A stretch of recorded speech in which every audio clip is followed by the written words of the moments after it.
बिहार सरकार ने जाति जनगणना कराकर पूरे देश में हलचल मचा दिया है। राजनीतिक सियासत लगातार गर्म हो चुके हैं और हमारे साथ तमाम लोग हैं। 1585 की बात करने वाले लोग हैं। थोड़ा सा इनसे जान लेते हैं कि जो जाति जनगणना हुआ है, बिहार सरकार ने जो कराया है, जो उपलब्धि 2 अक्टूबर को सामने आया है और जिसके वजह से काफ़ी सियासत गर्म हो चुका है। ये बताइए, जाति जनगणना जो हुआ है बिहार में, उसको लेकर क्या कहेंगे आप? सबसे पहले तो मीडिया बंधु आप लोग को बहुत बहुत धन्यवाद, क्योंकि जो भी समस्या सरकार नहीं सुनती उस समस्या को आप लोगों तक पहुंचाने का काम करते हैं। मेरा नाम एडवोकेट रामराज अशोक है। मैं इंडियन लीगल प्रोफेशनल एसोसिएशन से प्रदेश सचिव हूं। जैसा कि हम लोग तमाम बहुत पहले से भारत मुक्ति मोर्चा और वाम सेब के माध्यम से बहुत पहले से पर चर्चा किया जा रहा है 1991 से ही कि भारत में ओबीसी की जाति आधारित जनगणना होना चाहिए। जनगणना होता है लेकिन जाति आधारित ओबीसी जनगणना नहीं होता है। तो जनगणना नहीं होने से हमारा क्या अधिकार है, किस पद पे है, कि हमारी स्थिति क्या, परिस्थिति क्या है और संविधान के तहत हमको किस मुख्य धारा में हमको कैसे आगे बढ़ाया जाए, क्या योजनाएं, क्या प्लान बनाया जाए, ये प्लान कोई सूचना नहीं बन पाती। तो जो सरकार, बिहार की सरकार ने जो पहल किया, बहुत ही अच्छा पहल किया है, क्योंकि इससे वास्तविक स्थिति यानी कि पारदर्शी, अपारदर्शी की मतलब आप आमने सामने देख वास्तविक स्थिति क्या है, स्थिति देख करके आप प्लान बनाते, योजना बनाते हैं, उनके लिए जो भी तरह तरह का प्रोग्राम बनाते हैं और इससे खुल के आ गया कि वास्तव में किन लोगों का विकास हुआ, किन लोग का नहीं हुआ है।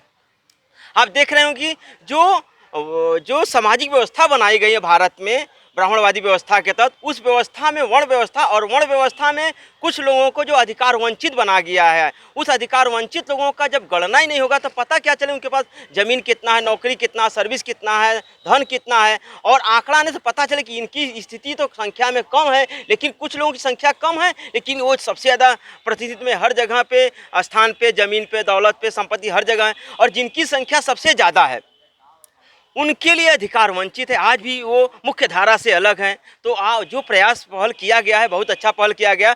हम लोग जो भारत मुक्ति मोर्चा, राष्ट्रीय पिछड़ा मोर्चा, बहुजन क्रांति मोर्चा, इंडियन लीगल प्रोफेशनल्स, तमाम लोग संगठन जो भारत में वास्तविक स्थिति को जानने के लिए लगातार जनगणना की मांग कर रही हैं और इस मुद्दों पर लेकर के हम लोग कई बार भारत भी बंद कर चुके हैं और आगे भी हमारा प्रयास जारी रहेगा। बहुत अच्छा प्रयास है और होना चाहिए भारत। ये जाति जनगणना जो बिहार में हुआ है, उसको लेकर क्या कहेंगे आप? जाति आधारित जो जनगणना हुआ है वो राष्ट्रीय पिछड़ा वर्ग मोर्चा और भारत मुक्ति मोर्चा की एक बहुत बड़ी जीत है।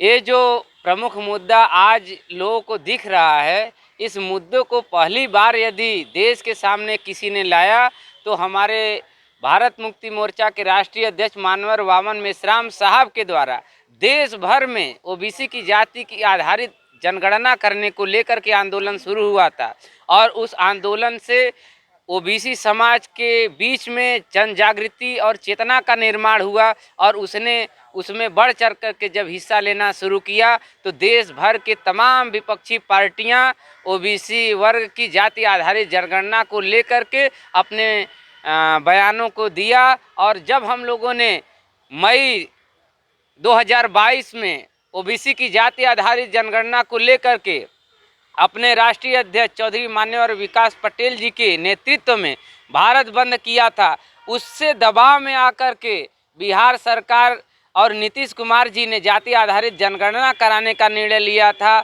और उन्होंने कहा था कि हम इसको जाति आधारित जनगणना कराएंगे। और आज जो है, जो भी हुआ है उसमें राष्ट्रीय पिछड़ा वर्ग मोर्चा और भारत मुक्ति मोर्चा का बहुत बड़ा योगदान है। ठीक है, आप क्या मानते हैं जो ये बिहार सरकार की जो उपलब्धि आई है? देखिए, जो बिहार सरकार की उपलब्धि है, मैं उनको बहुत बहुत धन्यवाद देता हूं कि आपने जो इतना बड़ा काम किया है। लेकिन ये मुद्दाएं जो हमारी मुद्दाएं हैं, हम 3 मुद्दाएं पे लड़ाई लड़ रहे हैं। पहले तो मैं बहुजन मुक्ति पार्टी जिला अध्यक्ष वाराणसी से हूं और हमारी 3 मुद्दाएं हैं। पहला मुद्दा है डीएनए वेश। भारत में डीएनए के आधार पर हम मूल निवासी और विदेशी कायम करना चाहते हैं। दूसरा हमारा ईवीएम पे मुद्दा है और तीसरा जाति आधारित जनगणना। यही 3 मुद्दा पूरे देश में हम लोग लेकर के आज 2009 से चल रहे हैं और आज सफलता बिहार में जो मिली है वामन मेश्राम साहब के नेतृत्व में ही मिली है। और बहुत बड़े ऐसे प्रोफेसर साहब लोग फ़ोन कर रहे हैं कि अध्यक्ष जी, आपके जो वामन मेश्राम साहब स्पीच करते हैं, उनकी स्पीच लगभग करोड़ों लोग सुनते हैं और सुनने के बाद तब स्पीच देते हैं। सुनने के बाद स्पीच देते हैं। तो हमने कहा ये तो आपकी बहुत बहुत धन्यवाद है आपको कि आपने ऐसा कहा। और मुझे भी पता है कि मेरा मानव जो भी लोग भी बोलते हैं बावन मेश्राम साहब की बोली बोलते हैं, और जाति आधारित जनगणना मान्यवर बावन मेश्राम साहब के ही अगुवाई में हुआ है। ठीक है, धन्यवाद। आप क्या कहेंगे? जो सर हम तो पहला ये कहेंगे जो अभी बिहार सरकार ने जाति आधारित जनगणना करवाया है, और जो बहुजनों की सरकार अन्य प्रदेशों में है वो भी करवाएं, क्योंकि सर्वजन वाले जो लोग हैं वो लोग जाति जनगणना करवाने वाले नहीं हैं। जो 15% के लोग हैं वो तो उस आंकड़ा को 1931 से छुपाए हुए हैं। 1931 तक जनगणना हुआ जाति आधारित, उसके बाद आज तक बंद था। तो ये बहुत बढ़िया पहल है नीतीश सरकार और तेजस्वी यादव का और बिहार सरकार का, कि इन्होंने अब सारा का सारा आंकड़ा सामने ला दिया है कि इस देश में किसके पास जो धन संपदा है सबसे ज़्यादा हो, किसके पास नहीं है। जिसके पास नहीं है अब उनको विशेष प्रोत्साहन दे करके उनको भी आगे लाया जाए, उनको भी दिया जाए। हम लोग पूरे देश में मांग कर रहे हैं, ये तो केवल बिहार का मामला है, हम चाहते हैं पूरे देश में जाति आधारित जनगणना होनी चाहिए। ठीक है, आप क्या कहेंगे जाति जनगणना को लेकर? मैं यही कहना चाहती हूँ सर कि हमारा जो जाति का अनुपात में जो हमें जनसंख्या मिलनी चाहिए, वो बिहार में जो आज फ्रंट पर आया है सरकार, वो बहुत अच्छी उनकी पहल है। और हम लोग चाहते हैं कि हमारी जाति आधारित जनगणना हो और संख्या के अनुपात में हमें अधिकार हक मिले। आज जो सरकार की कहना है कि महिलाओं को आरक्षण देने के लिए, ये बहुत बड़ी उनकी भूल है और प्रोपेगेंडा है। जब कभी महिलाओं को आगे आने नहीं दिया गया, महिलाओं को पैरों तले दबा कर रखा गया, महिलाओं के साथ उत्पीड़न, अत्याचार और शोषण, बलात्कार हो जैसे घटना होती रही है आए दिन, तो मैं कैसे मान लूँ कि महिला को आरक्षण देकर और आगे रख कर जाए।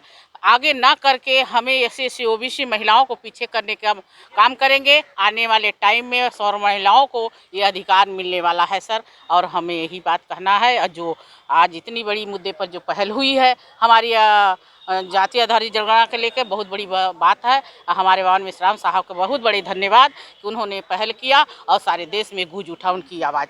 ठीक है, तो ये लोग अपनी अपनी बातें बताए हैं जिस तरीके से जाति जनगणना को लेकर। ये विशेष रिपोर्ट कर रहे थे वाराणसी से। आप देखते रहिए न्यूज़ बकेट। मैं दीजिए इजाज़त, नमस्कार।